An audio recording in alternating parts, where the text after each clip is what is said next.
আসসালামু আলাইকুম সুপ্রিয় শিক্ষার্থী, ওয়েলকাম টু ম্যাথ পার্ক। আশা করি সকলে ভালো আছেন। আজকে আলোচনা করব হচ্ছে অনার্স চতুর্থ বর্ষের মেজর একটি কোর্স হচ্ছে পার্শিয়াল ডিফারেনশিয়াল ইকুয়েশনের চ্যাপ্টার 1 আংশিক অন্তরক সমীকরণ গঠনের দুটি উপপাদ্য নিয়ে আজকে আমরা আলোচনা করব।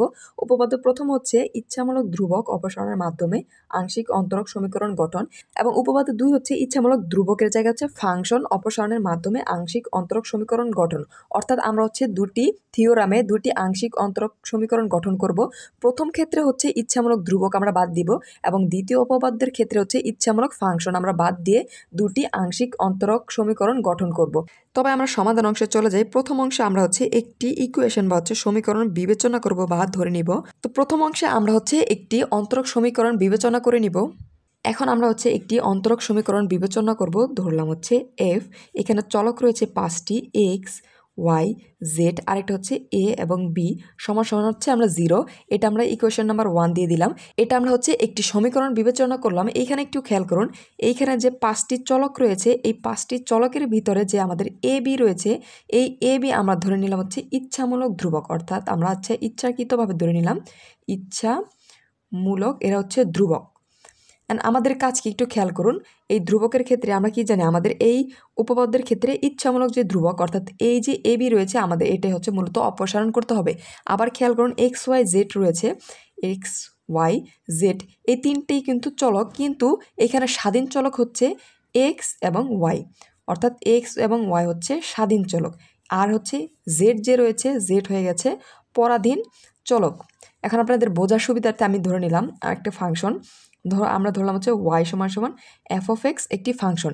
এই ফাংশনের ক্ষেত্রে একটু খেয়াল করুন, আমরা জানি এই ফাংশনের এই এক্স হবে কি স্বাধীন চলক, এক্স হবে স্বাধীন চলক, এবং ওয়াই হচ্ছে কি, এটা হবে পরাধীন চলক বা হচ্ছে অধীন চলক। আমরা হচ্ছে অনার্স প্রথম বর্ষে ক্যালকুলাসের চ্যাপ্টার 3A-তে হচ্ছে এরকম একটা সাধারণ অন্তর সমীকরণে অর্থাৎ মূল নিয়মে অন্তরীকরণের অধ্যায় থেকে কিন্তু এটা জেনেছিলাম যে ওয়াই সমান সমান এফ অফ এক্স একটি ফাংশন হলে এইখানে এক্স হবে স্বাধীন চলক এবং ওয়াই হবে কি অধীন চলক বা হচ্ছে পরনির্ভরশীল। এই অধীন চলক এখানে খেয়াল করুন, এই যে আমাদের এক্স ওয়াই জেড যে চলক রয়েছে, এইখানে হবে কি, আমরা যদি ফাংশন দিব কি, এখানে হবে জেড হয়ে যাবে ফাংশন, অর্থাৎ এটা ফাংশন। তাহলে আমাদের এই এক্সের জায়গায় যদি আমরা f of x x y দেই, তাহলে এখানে স্বাধীন চলক হচ্ছে কি এক্স ওয়াই। একইভাবে এইখানে যে রয়েছে এই জেড হবে কি এক্স ওয়াই জেড এর ফাংশন, এবং এই যে এক্স ওয়াই এটা হবে এই জেড এর যে ফাংশন রয়েছে এই ফাংশনের স্বাধীন চলক, এবং এ বি হচ্ছে ইচ্ছামূলক ধ্রুবক। আশা করি এই বেসিক কনসেপ্টটুকু আপনারা বুঝতে পেরেছেন। এখন আমরা লিখে দিব হচ্ছে আমরা ধরে নিয়েছিলাম কি এ ও বি হচ্ছে ইচ্ছামূলক ধ্রুবক, এবং জেড হচ্ছে এই যে দুটি চলক এক্স ও ওয়াই এর ফাংশন।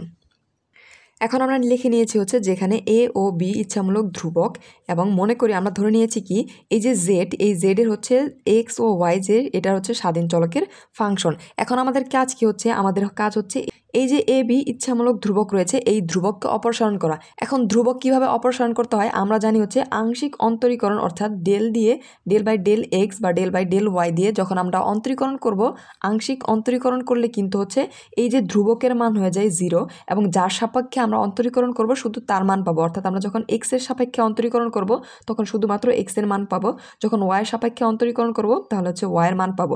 তাহলে এই ক্ষেত্রে আমরা জানি কি, যখন আমরা এই ক্ষেত্রে এই যে সমীকরণ রয়েছে এই সমীকরণকে আংশিক অন্তরীকরণ করব, তখন এই যে এখানে ইচ্ছামূলক ধ্রুবক এ ও বি এর মান হচ্ছে এটা কনস্ট্যান্ট, তাহলে এর মান হয়ে যাবে 0, এবং এইখানে যে এক্স এর মান এক্স এর আমরা একটি ভ্যালু পাবো। এবং আরেকটি কথা হচ্ছে কি, এই যে আমরা জানি কি এ ও বি এটা হচ্ছে ধ্রুবক, এবং ধ্রুবককে কিন্তু আংশিক অন্তরীকরণ করলে এর মান 0 হয়ে যায়, কিন্তু এটা কি ডাইরেক্ট, অর্থাৎ ডি বাই ডি এক্স বা হচ্ছে ওয়াই দিয়ে করলে ডি বাই ডি ওয়াই, অর্থাৎ ডাইরেক্ট বা হচ্ছে ডিরেক্ট ডিফারেন্সিয়াল কিন্তু করা যায়। এখন আমরা হচ্ছে এই যে আমরা 1 নং ধরেছিলাম, এই 1 নং সমীকরণ কি এক্স ও ওয়াই সাপেক্ষে, যে এক্স এবং ওয়াই সাপেক্ষে হচ্ছে আংশিক অন্তরীকরণ করব। যদি আমরা আংশিক অন্তরীকরণ করি তাহলে কিন্তু আমাদের যে ধ্রুবক এই ধ্রুবকের মান 0 হয়ে যাবে। যদি হচ্ছে ধ্রুবকের মান 0 হয়ে যায় তাহলে খুব সহজে আমরা ইচ্ছামূলক ধ্রুবক যে রয়েছে তা অপসারণ হয়ে যাবে, এবং অপসারণ হওয়ার মাধ্যমে কি আমরা হচ্ছে আংশিক অন্তরীকরণ সমীকরণ পেয়ে যাব। এটাই মূলত হচ্ছে আমাদের এই উপপাদ্যের প্রমাণ। এখন আমরা হচ্ছে এই যে আমাদের 1 নং যে সমীকরণ আমরা ধরে নিয়েছিলাম তাকে আমরা এক্স এবং ওয়াই সাপেক্ষে আংশিক অন্তরীকরণ করব। এই অংশটুকু একটু মনোযোগ সহকারে দেখার চেষ্টা করুন। আমরা যখন এই সম্পূর্ণ অংশকে আংশিক অন্তরীকরণ করব এক্স এর সাপেক্ষে, যদি আমরা প্রথমে করি তাহলে এফ কে করলে হয়ে যাবে ডেল এফ বাই হচ্ছে ডেল এক্স। এখন খেয়াল করুন এই এফ কিন্তু হচ্ছে কি এফের ভিতরে একটি মান রয়েছে, এই অংশে কিন্তু এক্স বিদ্যমান। এই এক্স বিদ্যমান থাকার কারণে কিন্তু আমরা হচ্ছে এই এফকে আংশিক অন্তরীকরণ করতে পারবো। প্লাস হচ্ছে আমরা এই যে ভিতরে এই অংশে কি এখানে আমরা এক্স পেয়েছিলাম, এই যে এক্স রয়েছে এই এক্সকে আবার অন্তরীকরণ করবো, তাহলে হচ্ছে ডেল এফ বাই হয়ে যায় ডেল এক্স। আশা করি এই অংশটুকু বুঝতে পেরেছেন। আমরা হচ্ছে প্রথমে এই যে এই অংশকে এক্সের সাপেক্ষে অন্তরীকরণ করতে পেরেছি, কারণ হচ্ছে এর ভিতরে কিন্তু একটি এক্সের ভ্যালু রয়েছে, এবং তার পরবর্তী অংশে এইখানে যে রয়েছে এই অংশকে আমরা আবার এক্সের সাপেক্ষে অন্তরীকরণ করলাম, সমান সমান হচ্ছে 0 আমরা পেলাম। এবং আরেকটা অংশ আমি আপনাদের বুঝিয়ে দিচ্ছি বা হচ্ছে রিমাইন্ড করে দিচ্ছি, এই অধ্যায়ের ক্ষেত্রে আমরা নন লিনিয়ার পার্শিয়াল ডিফারেনশিয়াল ইকুয়েশনের ক্ষেত্রে কিছু অংশ জানি, অর্থাৎ কিছু চলক জানি এইরকম যে আমরা জানি হচ্ছে পি সমান সমান হচ্ছে ডেল জেড বাই হচ্ছে ডেল এক্স, আবার কিউ সমান সমান হচ্ছে ডেল জেড বাই হচ্ছে ডেল ওয়াই, এবং আর সমান সমান হচ্ছে ডেল স্কোয়ার জেড বাই হচ্ছে ডেল এক্স স্কোয়ার। এগুলো হচ্ছে অযোগশ্রী আংশিক অন্তরক সমীকরণের ক্ষেত্রে কিছু প্রতীকসমূহ। এখন আমরা কি করব, আমরা এই অংশে হচ্ছে পি নিয়ে আসবো, এবং দ্বিতীয় ক্ষেত্রে যখন আমরা ওয়াই সাপেক্ষে অন্তরীকরণ করব তখন আমরা কিউ নিয়ে আসবো। তো খেয়াল করুন এখানে পি নিয়ে আসতে আমাদের কি করতে হবে, ডিএক্স, এখানে পি সমান সমান আমরা কি পেয়েছি ডেল জেড বা হচ্ছে ডেল এক্স, কিন্তু এই ক্ষেত্রে কিন্তু এখানে আমার এই মানটি বিদ্যমান নেই। এখন এই মানটি নিয়ে আসার জন্য আমরা একটু কাজ করতে পারি, একটু খেয়াল করুন এখানে আমরা লিখবো হচ্ছে ডেল এফ বাই হচ্ছে ডেল এক্স, প্লাস এই পাশে যখন আমরা একটু ডেল এফ বাই হচ্ছে এখানে দিলাম ডেল জেড, আবার দিলাম হচ্ছে ডেল জেড, উপরে এখানে হচ্ছে ডেল এক্স। এখন আমরা এই ডেল জেড কাটাকাটি করলে কিন্তু ডেল এফ বাই হচ্ছে ডেল এক্স এই পূর্বের ন্যায় ফিরে পাই, অর্থাৎ শুধুমাত্র পি, এই ক্যালকুলেশনে পি নিয়ে আসার জন্য আমরা হচ্ছে ডেল জেড দ্বারা এর উভয় পক্ষে অর্থাৎ ওপরে এবং নিচে কিন্তু আমরা হচ্ছে গুণ করে দিয়েছি। একটু খেয়াল করুন এখন এই সমান সমান আমরা কী লিখতে পারি, এই অংশ সমান কিন্তু 0 ছিল, সমান সমান আমরা লিখতে পারি ডেল এফ সমান সমান এইখানে আমরা পাওয়া হচ্ছে ডেল এক্স, প্লাস হচ্ছে এইখানে ছিল কি এই যে এইখানে খেয়াল করুন এই অংশ সমান সমান আমরা কি পেলাম, এই অংশ সমান সমান আমরা এইখানে পেয়েছি হচ্ছে পি, তাহলে খুব সহজে এই অংশ সমান সমান আমরা লিখে দিলাম পি, এবং বাকি থাকে আমার এই অংশ ডেল এফ বাই হচ্ছে ডেল জেড। অর্থাৎ যখন আমরা কি 1 নংকে এক্সের সাপেক্ষে অন্তরীকরণ করলাম তখন এই মানটি আমরা পেলাম, এই মানকে আমরা হচ্ছে 2 নাম্বার ইকুয়েশন দিয়ে দিলাম, এবং 1 নং সমীকরণে আমরা হচ্ছে ওয়াই সাপেক্ষে আবার অন্তরীকরণ করব। এবং আমরা যদি আবার ওয়াই সাপেক্ষে আংশিক অন্তরীকরণ করি, খেয়াল করুন এইখানে আমরা এফকে একবার অন্তরীকরণ করতে পারবো, কারণ এই এফ এ কিন্তু একটি হচ্ছে ওয়াই বিদ্যমান, তাহলে আমরা এফকে অন্তরীকরণ করতে হবে ডেল এফ বাই হচ্ছে ডেল ওয়াই। আমরা মূলত হচ্ছে ওয়াই সাপেক্ষে আংশিক অন্তরীকরণ করছি, প্লাস এখানে কিন্তু ওয়াই আরেকটি বিদ্যমান, এখানে তাহলে আমরা আবার অন্তরীকরণ করব ডেল এফ বাই হচ্ছে ডেল ওয়াই। এখন খেয়াল করুন এখানে যে এক্স রয়েছে দ্বিতীয় ক্ষেত্রে এক্স জেড এ বি এই সবগুলো অংশ কিন্তু 0 হয়ে যাবে। আমরা কি জানি যার সাপেক্ষে আংশিক অন্তরীকরণ করব শুধু তার মান আমরা পাবো, বাকি যত চলক থাকবে তার মান হয়ে যাবে 0। এই ক্ষেত্রে আমরা শুধু ওয়াইকে অন্তরীকরণ করতে পারবো, আংশিক অন্তরীকরণ ক্ষেত্রে বাকি সকলের মান হয়ে যাবে 0। তাহলে এই অংশ সমান সমান আমরা পেলাম এই অংশটুকু। এখন খেয়াল করুন আমরা কি জানি এই দ্বিতীয় অংশ আমাদের হচ্ছে কিউ নিয়ে আসতে হবে, এই যে এখানে কিউ রয়েছে এই কিউ নিয়ে আসতে আমাদের কি ডেল জেড বা হচ্ছে ডেল ওয়াই, কিন্তু খেয়াল করুন এখানে কিন্তু ডেল জেড নেই, তাহলে পূর্বের ন্যায় আমরা হচ্ছে এইখানে ডেল জেড দ্বারা গুণ করে দিতে পারি। যদি ডেল জেড দ্বারা গুণ করে দেই তাহলে এখানে হবে এই প্রথম অংশের কোনো পরিবর্তন হবে না ডেল ওয়াই। একইভাবে আমরা হচ্ছে এখানে লিখব ডেল এফ, এর নিচে হচ্ছে ডেল জেড দ্বারা আমরা ডেল জেড দিয়ে দিব, এবং আর হচ্ছে ডেল জেড ওপরে রেখে আমাদের এই যে আমাদের ডেল ওয়াই ছিল এই ডেল ওয়াই আমরা হচ্ছে নিচে নিব, সমান সমান হচ্ছে আমরা 0 পেলাম। শুধুমাত্র এই কিউ নিয়ে আসার জন্য আমরা হচ্ছে এটা 2 ভাগ অংশে বিভক্ত করে দিলাম, হচ্ছে ডেল জেড দেওয়া হচ্ছে এখানে উপরে এবং নিচে নিয়ে নিলাম। এখন কি এই যে খেয়াল করুন ডেল জেড বাই হচ্ছে ডেল ওয়াই সমান সমান আমরা কিন্তু কিউ লিখতে পারি, তাহলে এই ক্ষেত্রে এখানে থাকে আমার হচ্ছে del f by del y, plus এখানে হবে কি কিউ, আমরা কিউ প্রথমে দিয়ে দিলাম আর এই অংশের পরিবর্তন হবে না, ডেল এফ বাই হচ্ছে ডেল জেড সমান সমান 0। এটা আমরা হচ্ছে ইকুয়েশন নাম্বার 3 দিয়ে দিলাম। এখন খেয়াল করুন আমরা খুব সহজে বলতে পারি আমাদের যে সমীকরণ 1 2 3, এখানে খেয়াল করুন এখানে কিন্তু যে ইচ্ছামূলক ধ্রুবক ছিল এই ইচ্ছামূলক ধ্রুবক আমরা অপসারণ করতে সক্ষম হয়েছি। এখন আমরা বলতে পারি এই যে 1 নং 2 নং এবং 3 নং সমীকরণ হতে ইচ্ছামূলক ধ্রুবক ছিল এ এবং বি, এই অপসারণের মাধ্যমে আমাদের যে সমীকরণ ছিল F x Y Z A B সমান সমান 0 এই আকারের সমীকরণ আমরা পেতে পারি। যখন আমরা এক্স এবং ওয়াই সাপেক্ষে আংশিক অন্তরীকরণ করেছিলাম তখন কি আমরা হচ্ছে এই যে ধ্রুবকের মান অপসারণ করতে পেরেছি। অপসারণ করার পর আমরা কি হচ্ছে এই যে সমীকরণটি এটা কিন্তু আমরা পাওয়া যায় বলে বলতে পারি। তাহলে আমরা বলতে পারলাম কি এটা হচ্ছে কি একটি এক ক্রমের আংশিক অন্তরক সমীকরণ। আশা করি এই অংশটুকু বুঝতে পেরেছেন। এখন আমরা হচ্ছে ইচ্ছামূলক ফাংশন অপসারণের মাধ্যমে একটি আংশিক অন্তরক সমীকরণ গঠন করব। তো প্রথম অংশে আমরা হচ্ছে একটি সমীকরণ ধরে নিব, সেই সমীকরণ কি একটি ফাংশন থাকবে। এখন আমরা হচ্ছে ধরে নিলাম বা মনে করি প্রদত্ত সমীকরণ একটি সমীকরণ ধরেছি z = f(x + y), এটা আমরা হচ্ছে সমীকরণ 1 নাম্বার দিয়ে দিলাম। এইখানে কিন্তু বরাবরের মতোই এক্স এবং ওয়াই হচ্ছে স্বাধীন চলক, এই জেড হচ্ছে কি একটি অধীন চলক এবং এফ হচ্ছে একটি ফাংশন। এখন আমরা বলতে পারি এই যে সমীকরণ হচ্ছে যেখানে এফ একটি ফাংশন এবং এই যে জেড, এই জেডকে হচ্ছে দুটি ইচ্ছামূলক ধ্রুবক এক্স এবং ওয়াই এর ফাংশন আমরা বিবেচনা করতে পারি। যেখানে হচ্ছে এফ একটি ফাংশন আমরা ধরে নিলাম, এটা হচ্ছে ইচ্ছামূলক ফাংশন। এখন আংশিক অন্তরক সমীকরণ গঠন করতে হলে আমাদের যে এই যে এখানে রয়েছে ইচ্ছামূলক ফাংশন, এই এফকে আমাদের হচ্ছে অপসারণ করতে হবে। এবং এফকে আমরা কিভাবে অপসারণ করতে পারি, আমরা জানি যে সমীকরণকে যদি হচ্ছে এক্স এবং ওয়াই সাপেক্ষে আংশিক অন্তরীকরণ করি তাহলে এখানে এক্স এবং এই প্রথম ক্ষেত্রে এক্স এর চলক থাকবে, দ্বিতীয় ক্ষেত্রে ওয়াই এর চলক থাকবে। এবং আংশিক অন্তরীকরণের ক্ষেত্রে আমরা জানি যেই চলক দিয়ে হচ্ছে আমরা অন্তরীকরণ করব সেই চলক বাদে সকল কিছুর মান 0 হয়ে যাবে। এখন আমরা এক্স এবং ওয়াই সাপেক্ষে যখন এটাকে আংশিক অন্তরীকরণ করব তখন কিন্তু এফ অপসারণ হয়ে যাবে। সেই ক্ষেত্রে আমরা হচ্ছে এই উপপাদ্যটি প্রমাণ করতে পারবো। এখন আমরা যদি এই যে সমীকরণকে এক্স এর সাপেক্ষে প্রথম অন্তরীকরণ করি, খেয়াল করুন আমরা ধরে নিলাম হচ্ছে কি হচ্ছে জেড সমান এখানে ফাংশন ধরলাম হচ্ছে এফ অফ এক্স।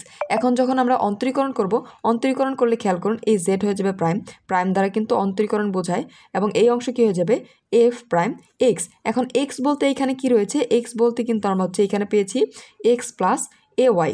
তাহলে আমরা যদি অন্তরীকরণ করি জেডকে তাহলে খেয়াল করুন এক্ষেত্রে সুতরাং ডেল জেড বাই হচ্ছে ডেল এক্স। এখানে আমরা হচ্ছে ডেল জেড, এই যে জেডকে কেন অন্তরীকরণ করতে পারলাম, এইখানের এই জেডের ভিতরে খেয়াল করুন একটি কিন্তু এক্স বিদ্যমান থাকার কারণে আমরা জানি কি আংশিক অন্তরীকরণের ক্ষেত্রে শুধুমাত্র যেই চলক ধরে আমরা হচ্ছে অন্তরীকরণ করব সেই চলকের মান পাবো। এখানে হচ্ছে এক্স বিদ্যমান, তাই আমরা হচ্ছে ডেল জেডকে অন্তরীকরণ করতে পেরেছি। আবার এটা হচ্ছে কি একটি অধীন চলক, আমরা জানি কি অধীন চলক হচ্ছে স্বাধীন চলকের উপর নির্ভরশীল। এখানে স্বাধীন চলক হচ্ছে এক্স এবং ওয়াই। এখন এক্স এবং ওয়াইয়ের মানের উপরে কিন্তু ডিপেন্ড করবে হচ্ছে এই জেড এর মান, এর কারণে কিন্তু আমরা হচ্ছে এই জেডকে আমরা অন্তরীকরণ করতে পেলাম। তাহলে সমান এই ক্ষেত্রে কি খেয়াল করুন আমরা যখন কি এই যে জেডকে অন্তরীকরণ করলাম, জেডকে করলে কি হয় জেড প্রাইম, ধরলাম এটা জেড প্রাইম এবং এখানে করলে কি পরবর্তী অংশ হবে এফ প্রাইম। এখন এফ এর জায়গায় কি রয়েছে এক্স, এখন এক্স এর জায়গায় আমরা কি পেয়েছিলাম এই অংশ রয়েছে এ প্লাস এক্স ওয়াই। তাহলে আমরা বসিয়ে দিতে পারি অন্তরীকরণ করলে এফ প্রাইম এবং এক্স এর জায়গায় আমরা বসিয়ে দেবো x plus A Y, x plus A Y. এখন খেয়াল করুন আমরা হচ্ছে এটা এক্স এর সাপেক্ষে অন্তরীকরণ করলাম, এখন এই ক্ষেত্রে এখানে কিন্তু আমাদের ওয়াই নেই। তাহলে আমরা যখন এই অংশকে আবার অন্তরীকরণ করব অর্থাৎ এক্স প্লাস এ ওয়াইকে আমরা যদি আবার অন্তরীকরণ করি ডি বাই ডি এক্স এর সাপেক্ষে, তাহলে খেয়াল করুন অন্তরীকরণ করলে এই যে এক্স এর সাপেক্ষে অন্তরীকরণ করলে এই এক্স এর মান হয়ে যাবে 1 আমরা প্রথম ক্ষেত্রে। এবং এইখানে যে রয়েছে কি এ ওয়াই, এখানে কিন্তু আমরা এক্স এর সাপেক্ষে অন্তরীকরণ করছি, এখানে কিন্তু এক্স নেই। তাহলে কি এই যে যার সাপেক্ষে করব সেই মান যদি না থাকে এই ক্ষেত্রে মান হয়ে যাবে 0। তাহলে প্রথম ক্ষেত্রে আমরা মান পেলাম কি হচ্ছে আবার অন্তরীকরণ করলে ওয়াই, অর্থাৎ এই অংশকে আবার যদি আমরা অন্তরীকরণ করি তাহলে এর মান হচ্ছে .1 পাই। এখন আমরা যদি গুণ করে দিই তাহলে এই ক্ষেত্রে মান পাই হচ্ছে F prime X plus A Y এবং 1-এর সাথে গুণ করলে আমরা এই মানটি পাই। এক্সের সাপেক্ষে অন্তরীকরণ করলে এই মানটা পেলাম। এখন আমরা হচ্ছে ওয়াই সাপেক্ষে যদি অন্তরীকরণ করি তবে খেয়াল করুন এখানে আমরা লিখতে পারি হচ্ছে ডেল জেড এবং ডেল ওয়াই। এই অংশকে আমরা কেন ওয়াই সাপেক্ষে অন্তরীকরণ করতে পারলাম অর্থাৎ এই জেডকে, এখানে খেয়াল করুন জেডের ভিতরে কিন্তু একটি ওয়াইয়ের মান বিদ্যমান থাকার কারণে কিন্তু আমরা হচ্ছে আংশিক অন্তরীকরণ এই জেডকে করতে পারি। এবং এই অংশকে আমরা যদি আবার একটু খেয়াল করুন এই জেডকে আমরা যখন অন্তরীকরণ করব ওয়াই সাপেক্ষে তাহলে হয়ে যাবে জেড প্রাইম এবং এই অংশকে যদি আমরা এফ অফ এক্স কল্পনা করি তাহলে এফ অফ এক্স কল্পনা করলে এটা হয়ে যাবে এফ প্রাইম। তাহলে আমরা লিখতে পারি হচ্ছে F prime F of x, এবং এক্স সমান আমরা কি জানি এক্স সমান আমরা জানি এক্স প্লাস হচ্ছে এ ওয়াই। এখন খেয়াল করুন এটা আমরা হচ্ছে প্রথম ক্ষেত্রে একবার অন্তরীকরণ করলাম এফ এক্স প্লাস হচ্ছে এ ওয়াই আমরা পেলাম, কিন্তু এখানে আমাদের আবার অন্তরীকরণ করতে হবে। এখানে আমরা ওয়াই সাপেক্ষে অন্তরীকরণ করেছি কিন্তু এখানে প্রথম ক্ষেত্রে কিন্তু আমাদের ওয়াই নেই। আমরা আবার অন্তরীকরণ যদি করি একটু খেয়াল করুন এই ক্ষেত্রে এক্স প্লাস হচ্ছে এ ওয়াইকে আমরা যদি ডি বাই ডেল বাই হচ্ছে ডেল ওয়াই সাপেক্ষে আবার অন্তরীকরণ করি, এইখানে এই যে প্রথম অংশে এর মান কিন্তু 0 হয়ে যাবে কারণ এইখানে কোনো ওয়াই চলক নেই। এবং এই ডি ওয়াই দ্বারা যখন আমরা এই অংশকে অন্তরীকরণ করব এখানে কিন্তু কনস্ট্যান্ট রয়েছে এ, তাহলে প্লাস হয়ে যাবে এ, এবং ডেল বাই ডেল এক্স দ্বারা যখন আমরা ওয়াইকে অন্তরীকরণ করব এর মান হয়ে যাবে 1, অর্থাৎ এই ক্ষেত্রে আমরা মান পেলাম হচ্ছে এ। তাহলে এইটাই অংশকে আমরা যখন আবার অন্তরীকরণ করব তবে আমরা পেয়ে যাবো এ। এখন আমরা যদি গুণ করে দিই তাহলে এটা আমরা প্রথমে নিয়ে আসলাম এ এফ প্রাইম এক্স প্লাস হচ্ছে এ ওয়াই।